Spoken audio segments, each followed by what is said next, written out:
Hi, Sean here from ViolinStringReview.com. The amber violin strings were one of the first I had ever tested on the site. Now that the Viola set is out, I feel it's only right to make that the first Viola review. Now, just like the violin set, there are two key characteristics of the amber set. One being the warm tone that it is claimed to provide, and the other being the spiral design. This Viola set comes with two different A strings. One has a synthetic core like the D, G, and C string, while the other is a metal core with that spiral design. Before we get into the tone of the strings, let's take a look at the packaging and look at the strings themselves. They come in a nice box, and the inside package has information on how to recycle your old strings. One thing that Warchal does well is its silk wrapping. It's always very precise, and although it does not contribute to the sound, can be a big deal for those of us who like things looking as high quality as they sound. The strings took a few days and a lot of stretching to settle in. These would not be a good idea to put on the day of a performance.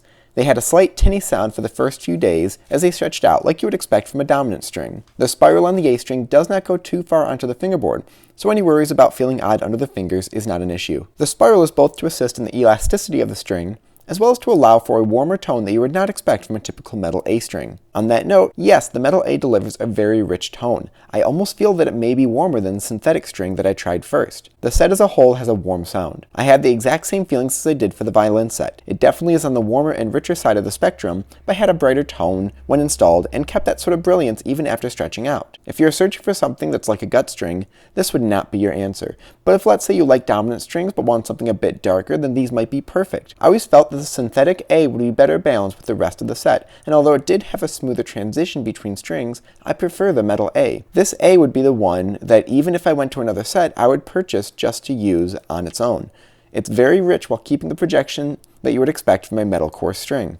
The strings are highly polished and feel quite smooth under the fingers. They are a bit thicker if you are used to an all-metal set, but not overly bulky. These fall in the middle for projection. If you're looking for a set to solo over an orchestra, you would need to make sure you already have a pretty beefy viola first. These are great for chamber or orchestra playing by not being overpowering and letting the natural tone of my viola sing through. These are fantastic strings and fall in line as a neutral, warm string, not overbearing or feeling like it's adjusting the natural tone of the instrument, but warm enough to be able to hear. There is a brilliance to the string that you don't get from obligatos and might expect from a dominant string. What makes these stand apart is the A string. This is worth a look, and all violas should try pairing it with the sets they might already be accustomed to.